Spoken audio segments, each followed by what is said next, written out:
Hey guys, what's up? I'm back on the kitchen table. So I went to Goodwill as I usually do, and I actually found something that is really actually pretty cool. This is a Yamaha PS-270. The only reason I actually know anything really about this synthesizer is because the 8-bit guy did a video on it. I believe it was on 8-bit keys. So I've been looking for a keyboard that was kind of cheap, you know, nothing too fancy. And I remembered seeing that video and I thought, man, you know, this would be a really good keyboard. That would kind of be right up my alley, you know. I'm not really a big piano player, you know, although I do kind of want to learn it. I probably wouldn't even have done a video on it. It's just I can tell that this speaker is actually kind of flopping around in there. You can hear some plastic in there. I did notice one of the keys right there is broken. If I remember correctly from the video that he did, these speakers are kind of sitting on some standoffs, and they probably broke. So I figure we're going to go ahead, break into it, see if we can't fix it, which we probably can, and maybe clean it up a little bit. I've already tested it. Everything works good. All the keys work. It's actually not too bad of a digital synthesizer, especially for an intermediate guy like me.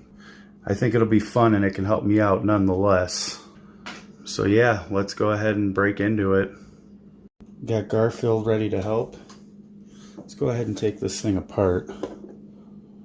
Pretty sure, yep. Got a screw hiding back up in there. Right, yeah. So alright, let's get this back off.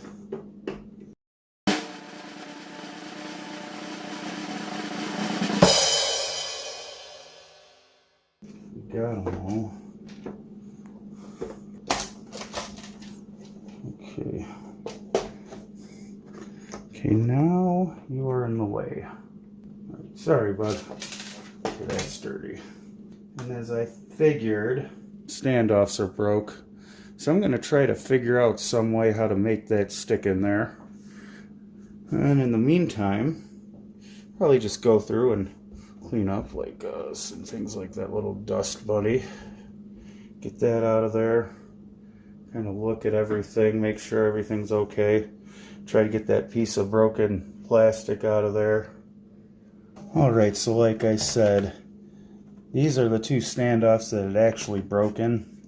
Kind of sucks because as you can see, there's a little tear in the speaker there. I'm not too worried about it. I might throw some glue on it or something, I don't know. I'm definitely going to try to find a couple of 6-ohm speakers and replace that. But for now, I'm going to try to figure out what to do there. This is pretty much what was rattling around, and I figured it was the two nuts and then the rest of the standoff. So I'm going to try to take this remaining one out with just the absolute wrong tool, so that's fine. I think it should work.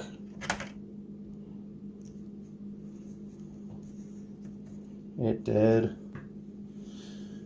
So now the thing I was having a problem with is actually getting the speaker to go in there.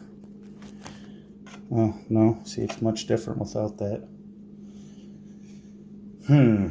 What to do. I can put this one back on to that one. Then I got to figure out something else for those two. Might have to sit and brainstorm for a minute. I guess in the meantime I can go ahead and clean up.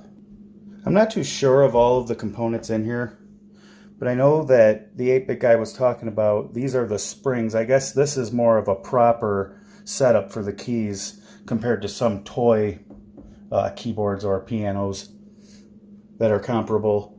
Like I said, I don't know anything about this. Pretty sure that's like the main amplifier board. That's the synthesizer. That's... I don't know.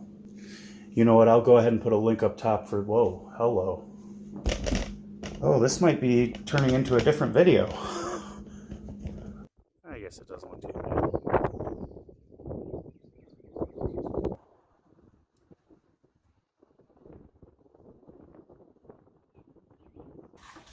Had a bit of a storm blow in. Alright, so I actually found a piece of the key that had broken off. So I think I'm going to do is I'm going to take these little nuts, and instead of trying to figure out something else, I think I'm just going to set these back on to which ones I believe that they went to, and go ahead and use some of this Loctite epoxy. Just kind of go right over it, and then probably go ahead and then put some weight on this just so I know that, you know, there's enough force on it so it's not going to be sitting in there all loose and rattling around.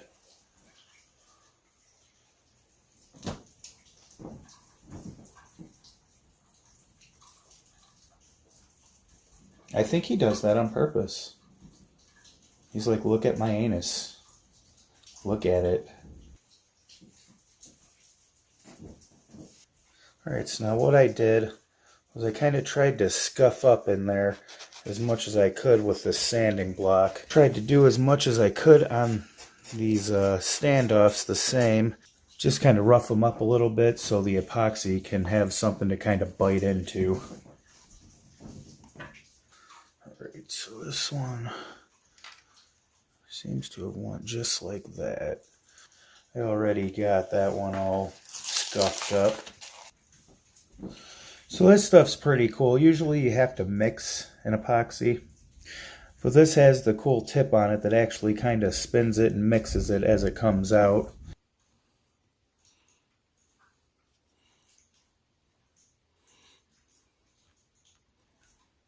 Something like that, and we will let that set up. Well, alright, so that's been sitting for about 3 hours. I went ahead and cleaned everything up. Just kind of made sure everything was good. What I think I'm going to do is I took this little piece of rag and kind of wrapped a piece of tape on it. I'm just going to set it there so there's some actual pressure against it, against the back piece. And just to kind of keep it in there while this sets, because I'm sure none of that is actually completely set yet. Yeah, but I'm going to go ahead and pop the back on. Go ahead and clean up the outside of it a little bit.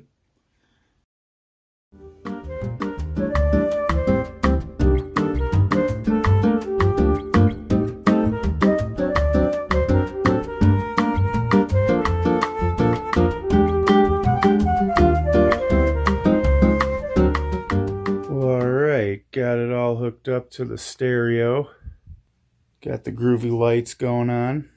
We are going to serenade Anne Murray. Bless her heart.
Never had one lesson.